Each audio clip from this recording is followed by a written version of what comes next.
പ്രിയപ്പെട്ടവരെ, എന്തൊക്കെ മാറ്റങ്ങളാണ്, അത്യത്ഭുതകരമായ എന്തൊക്കെ പരിവർത്തനങ്ങളാണ് നമ്മുടെ നാട്ടിൽ നടന്നുകൊണ്ടിരിക്കുന്നതെന്നറിയാം. ഇന്ന് കാണുന്നവരെ നാളെ കാണുന്നില്ല, നാളെ കാണുന്നവരെ ഇന്ന് കാണുന്നില്ല എന്ന് പണ്ട് ഒരു ഉപദേശി നാക്കുവഴ പറ്റി പറഞ്ഞാണെങ്കിൽ പോലും അത് പരമസത്യമായിട്ട് മാറിയിരിക്കുകയാണ്. ഇത് പറയുന്നത് എന്താ വെച്ചാൽ, ബിനോജ് നായർ എന്നൊരു പുമാനെക്കുറിച്ച് നിങ്ങൾ ചിലരെങ്കിലും കേൾക്കുകയോ അദ്ദേഹത്തിൻ്റെ വചനങ്ങൾ ശ്രവിക്കുകയോ ചെയ്തിരിക്കും എന്നാണ് ഞാൻ വിചാരിക്കുന്നത്. ഇദ്ദേഹം ഒരു കറ തീർന്ന മതേതരവാദിയും നവോത്ഥാന നായകനും പുരോഗമന ആശയക്കാരനുമായിരുന്നു എന്ന് പറഞ്ഞാൽ ഇപ്പോഴും ആണ് എന്നാണ് പുള്ളിയുടെ ഭാവം. പക്ഷേ ആയിരുന്നു എന്ന് പറയാനാണ് എനിക്ക് താല്പര്യം. പുള്ളി എല്ലാ കാര്യങ്ങളെയും വളരെ നിഷ്കൃഷ്ടമായിട്ട് ഇഴകീറി പരിശോധിക്കുകയും അത് ചികഞ്ഞ് അതിൻ്റെ സത്യം കണ്ടെത്താനായിട്ട് വളരെ ആത്മാർത്ഥമായിട്ട് ഉദ്യമിക്കുകയും ചേർന്ന ഒരാളാണ്. അതുകൊണ്ട് തന്നെ പുള്ളി മിക്കവാറും ഏത് വിഷയങ്ങൾ വരുമ്പോഴും നമ്മുടെ നാട്ടിലെ ബുദ്ധിജീവികളുടെ ഒരു സാധാരണ രീതി അനുസരിച്ച് അതിൽ ഹിന്ദുത്വത്തിൻ്റെ എന്തെങ്കിലും അംശം കണ്ടെത്തുകയും ഇത് മുസ്ലിം വിരുദ്ധമാണ്, ന്യൂനപക്ഷ വിരുദ്ധമാണ്, മനുഷ്യത്വ വിരുദ്ധമാണ് എന്നൊക്കെ ആരോപിക്കുകയും ആക്ഷേപിക്കുകയും ചെയ്യും.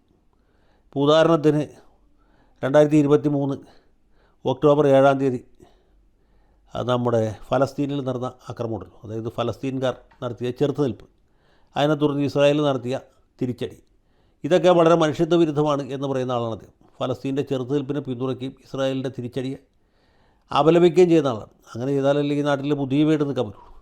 അപ്പോൾ അങ്ങനത്തെ ഒരു ബുദ്ധിജീവിയാണ്. ഇപ്പോൾ കാശ്മീരിൽ എവിടെയെങ്കിലും ഒരു സ്ഥലത്ത് ബോംബ് പൊട്ടി എന്ന് പറഞ്ഞാൽ പുള്ളി അപ്പം തന്നെ ഇതിൻ്റെ പുറകിൽ ഹിന്ദുത്വവാദികളുടെ കൈയിട്ട് നരേന്ദ്രമോദി ആസൂത്രണം ചെയ്തതാണ് എന്ന് പ്രത്യേകിച്ച് അന്വേഷണമൊന്നും കൂടാതെ കണ്ടെത്തും. അതുപോലെ പുൽവാമ ആക്രമണം അത് അമിത്ഷാ മോഡി ടീം ആസൂത്രണം ചെയ്തതാണ് എന്ന് പുള്ളി പറയും.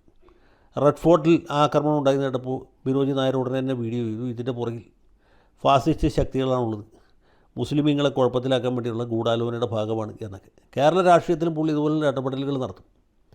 പുള്ളി മുസ്ലിം ലീഗിനോ കോൺഗ്രസിനോ ഒന്നും പിന്തുണക്കാൻ ഞാൻ കേട്ടില്ല.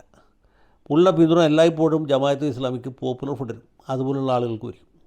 ഇപ്പോൾ എന്താ കാറ്റഗറി എന്ന് നിങ്ങൾക്ക് മനസ്സിലായല്ലോ.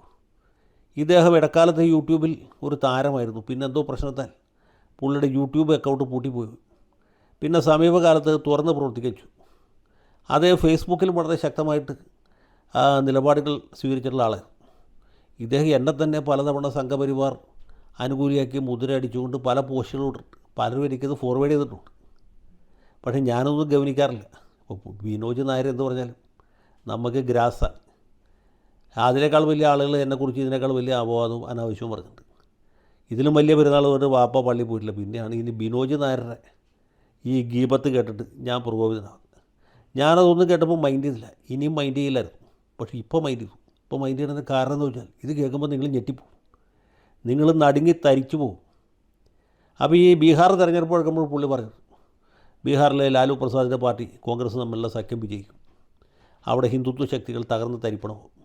പക്ഷേ റിസൾട്ട് വന്നപ്പോൾ പുള്ളി പറഞ്ഞു അവിടെ SIR പരിഷ്കാരം നടപ്പാക്കിക്കൊണ്ടും വോട്ടർ പട്ടികയിൽ കൃത്രിമം നടത്തിക്കൊണ്ടും പിന്നെ യാദവന്മാരെ മുസ്ലിങ്ങൾ തമ്മിൽ തെറ്റിക്കാൻ ചില കുബുദ്ധികൾ ശ്രമിച്ചതുകൊണ്ടും ഹിന്ദുത്വവാദികളുടെ വർഗീയ പ്രചരണം ഭീകരമായിരുന്നുകൊണ്ടും പിന്നെ എല്ലാത്തിലും ഉപരി വോട്ടിംഗ് മെഷീനിൽ കൃത്രിമം നടത്തിക്കൊണ്ടുമാണ് BJPയും JDUവും ജയിച്ചത് എന്ന്.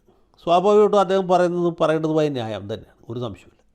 അപ്പോൾ അങ്ങനെ പുള്ളി അടിവച്ച് ഇതേ ബംഗാൾ ആസാം തെരഞ്ഞെടുപ്പ് വരെ എത്തി. ആ തെരഞ്ഞെടുപ്പ് നടക്കുന്ന ഘട്ടത്തിൽ വോട്ടെണ്ണലിൻ്റെ തലേദിവസം വരെ പുള്ളി ഇതേ നിലപാട് തന്നെയാണ് സ്വീകരിച്ചത്. പക്ഷേ വോട്ടെണ്ണൽ കഴിഞ്ഞപ്പോൾ പുള്ളിക്ക് പെട്ടെന്ന് ഒരു സംശയം തോന്നി. SIR ഉണ്ടായിരുന്നു, ഇലക്ട്രോണിക് വോട്ടിംഗ് മെഷീൻ ഉണ്ടായിരുന്നു, പിന്നെ ന്യൂനപക്ഷ വിരുദ്ധ നിലപാടുകളുണ്ടായിരുന്നു. ഇതെല്ലാം കഴിഞ്ഞിട്ടും BJP അങ്ങനെ ഇത്ര വലിയ വിജയം നേടിയത് ബിനോജ് നായർ എത്ര ആലോചിച്ചിട്ടും മനസ്സിലാവില്ല. അപ്പോൾ പുള്ളി ഈ വോട്ടിൻ്റെ കണക്കെടുത്ത് പരിശോധിച്ചു. ഞാൻ അദ്ദേഹത്തിൻ്റെ ആ പ്രത്യേക വീഡിയോ കണ്ടിരുന്നു. ഒരു കുറച്ചധികം ദൈർഘ്യമുള്ള ഒരു വീഡിയോയാണ്, 25-26 മിനിറ്റ് ഉണ്ട്. അതിൽ പുള്ളി ഈ ജില്ലകൾ വേർതിരിച്ച്, മണ്ഡലങ്ങൾ വേർതിരിച്ച് ഒരു വിശകലനം നടത്തുന്നുണ്ട്. വളരെ രോഷാകുലനായിട്ടാണ് അദ്ദേഹം സംസാരിക്കുന്നത്. ആ വീഡിയോയുടെ അവസാനം പുള്ളി പറയുന്ന ഒരു കാര്യമുണ്ട്. ഉത്തര ദിനാജ്പൂർ, അതുപോലെ മാൽഡ, മുർഷിദാബാദ്, ഇത് മൂന്നും മുസ്ലിങ്ങൾക്ക് പ്രാമുഖ്യമുള്ള ജില്ലകളാണ്. അവിടുത്തെ ഓരോ മണ്ഡലം എടുത്തിട്ട് അവിടെ തൃണമൂലിന് എത്ര കിട്ടി, BJPക്ക് എത്ര വോട്ട് കിട്ടി, CPMന് എത്ര കിട്ടി, കോൺഗ്രസിന് എത്ര കിട്ടി, പിന്നെ ഹുമയൂൺ കബീറുണ്ടാക്കിയ പാർട്ടിക്ക് എത്ര വോട്ട് കിട്ടി, ഇന്ത്യൻ സെക്കുലർ ഫോഴ്സ് എന്ന് പറഞ്ഞാൽ അവിടുത്തെ ഒരു PDP ഉണ്ട്, അവർക്ക് എത്ര വോട്ട് കിട്ടി, ഈ കണക്കുകളെല്ലാം പരിശോധിച്ചിട്ട് അദ്ദേഹം പറയുന്നു മുസ്ലിം ഭൂരിപക്ഷമുള്ള മണ്ഡലങ്ങളിൽ പോലും BJPയാണ് ജയിച്ചിട്ടുള്ളത്. അതിൻ്റെ കാരണം മുസ്ലിങ്ങളുടെ വോട്ടുകൾ 4 5 ഭിന്നിച്ചു പോയിരിക്കുന്നു. മുസ്ലിങ്ങളുടെ ഇടയിൽ ഐക്യമില്ലാത്തതുകൊണ്ടാണ് തൃണമൂൽ കോൺഗ്രസ് തോറ്റത്. തൃണമൂൽ തോറ്റതിൻ്റെ കാരണം ഹിന്ദുക്കളുടെ വോട്ട് കിട്ടില്ല എന്നുള്ളതല്ല, അതിനേക്കാൾ ഉപരി മുസ്ലിം വോട്ട് കിട്ടിയില്ല എന്നുള്ളതാണ്. അതുകൊണ്ട് മുസ്ലിങ്ങൾ ഈ BJP ജയിച്ചാൽ മുസ്ലിങ്ങളെ തന്നെയാണ് പഴിക്കേണ്ടത്, അല്ലാതെ BJPയെ കുറ്റപ്പെടുന്നതിൽ വലിയ കഥയില്ല എന്ന് പറയും. ഇത് കേട്ടപ്പോൾ സാധാരണ ഇദ്ദേഹത്തിൻ്റെ ഈ സ്പീച്ച് കേട്ടുകൊണ്ടിരിക്കുന്ന ആളുകൾ പലരും പ്രകോപിതരായി എന്നാണ് എനിക്ക് തോന്നുന്നത്. അവർ കേൾക്കാൻ ആഗ്രഹിച്ചത് ഈ SIR പരിഷ്കരിച്ചു, അതിൻ്റെ ഫലമായിട്ട് 1 കോടിയിൽ താഴെ വോട്ടർമാർക്ക് വോട്ടവകാശം നഷ്ടപ്പെട്ടു. ആ നഷ്ടപ്പെട്ട എല്ലാവരും മുസ്ലിങ്ങളാണ്, അതുകൊണ്ട് മുസ്ലിങ്ങളുടെ വോട്ട് കിട്ടാതെ പോയി, അതുകൊണ്ട് മമതാ ബാനർജി തോറ്റു, ഈ തെരഞ്ഞെടുപ്പ് തന്നെ തട്ടിപ്പാണ്. നമ്മുടെ ദാവൂദ് പറയുന്ന പോലെ ബംഗാളിലെ യഥാർത്ഥ മത്സരം തൃണമൂൽ കോൺഗ്രസും തെരഞ്ഞെടുപ്പ് കമ്മീഷനും തമ്മിലായിരുന്നു എന്ന ഒരു നറേറ്റീവാണ് അവർ ബിനോയ് നായരിൽ നിന്ന് പ്രതീക്ഷിച്ചത്. പക്ഷേ ഈ നായർക്ക് ബുദ്ധി കൂടുതലായതുകൊണ്ട് പുള്ളി ഇത് കണക്കൂട്ടി കണ്ടുപിടിച്ചു. പുള്ളി പറഞ്ഞ് വേറൊരു കാര്യം കൂടി ഉണ്ട്. 63% വെട്ടിപ്പോയ വോട്ടിൽ 63% ഹിന്ദുക്കളുടെ ശേഷം മാത്രമേ മുസ്ലിങ്ങളുടെ ഉള്ളൂ എന്നുകൂടി പറഞ്ഞു. അപ്പോൾ വോട്ട് വെട്ടിപ്പോയതുകൊണ്ടല്ല തൃണമൂൽ കോൺഗ്രസ് തോറ്റത്, തെരഞ്ഞെടുപ്പിൽ കൃത്രിമം നടത്തിയതുകൊണ്ടുമല്ല. ഇലക്ട്രോണിക് വോട്ടിംഗ് മെഷീനിൽ കൃത്രിമം നടത്തിയെന്ന് ബിനോയ് നായർക്ക് കേസില്ല. പുള്ളി പറയുന്നത് ഈ മുസ്ലിങ്ങളുടെ വോട്ട് ഭിന്നിച്ചു പോയി എന്നുള്ളതുകൊണ്ടാണ്. സത്യം പറഞ്ഞാൽ നായർ പറഞ്ഞതിൽ കുറച്ച് കാര്യമുണ്ട്, എന്നാൽ അതിന് പുറത്ത് വേറെയും കാരണങ്ങളുണ്ട്. അതെന്താ വെച്ചാൽ തൃണമൂൽ കോൺഗ്രസിൻ്റെ 15 കൊല്ലത്തെ ഭരണം ജനങ്ങൾക്ക് സഹിക്കാവുന്നതിനപ്പുറമായിരുന്നു. മുസ്ലിങ്ങളുടെ ഇടയിൽ മാത്രമല്ല തൃണമൂൽ കോൺഗ്രസിനെ കുറിച്ച് വിപരീത അഭിപ്രായം ഉണ്ടായത്, ഹിന്ദുക്കളുടെ ഇടയിലുണ്ടായിരുന്നു.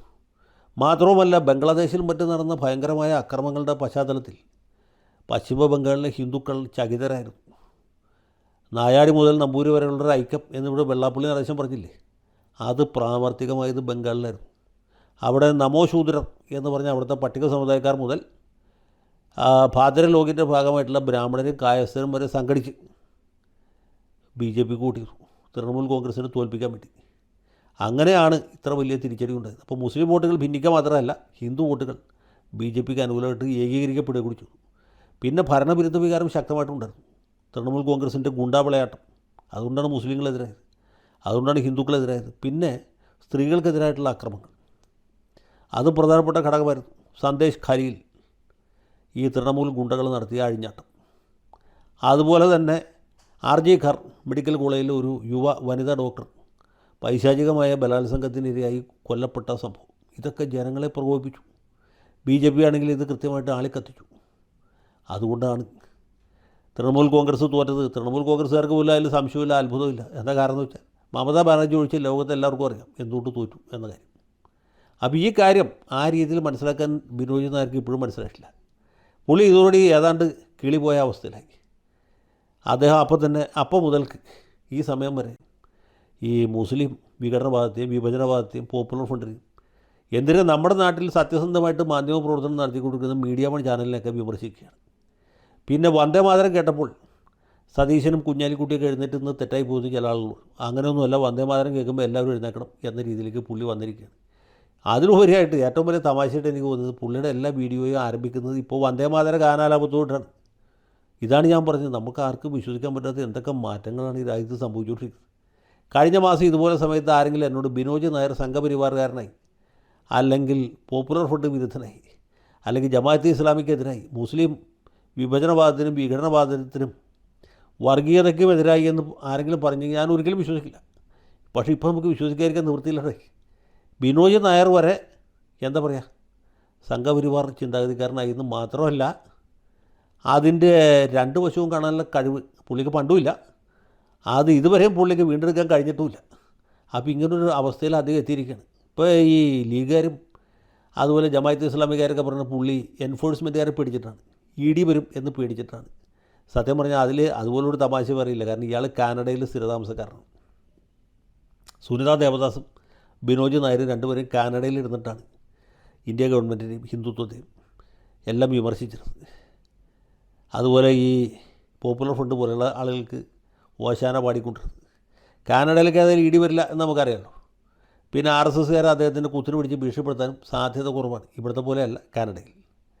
പക്ഷേ ഇതൊക്കെ കഴിഞ്ഞിട്ടും ഇദ്ദേഹം എന്തുകൊണ്ട് ഇങ്ങനെ മാറി എന്നുള്ള കാര്യം നമുക്ക് ആർക്കും മനസ്സിലാവാത്ത ഒരുപാട് കാര്യങ്ങൾ ഈ ലോകത്തുണ്ട് എന്ന് മാത്രം സമാധാനിക്കുക വഴിയുള്ളൂ. അനന്തമജ്ഞാതം അവർണ്ണനീയം ഈ ലോകഗോളം തിരിയുന്ന മാർഗം എന്ന് പറഞ്ഞത്.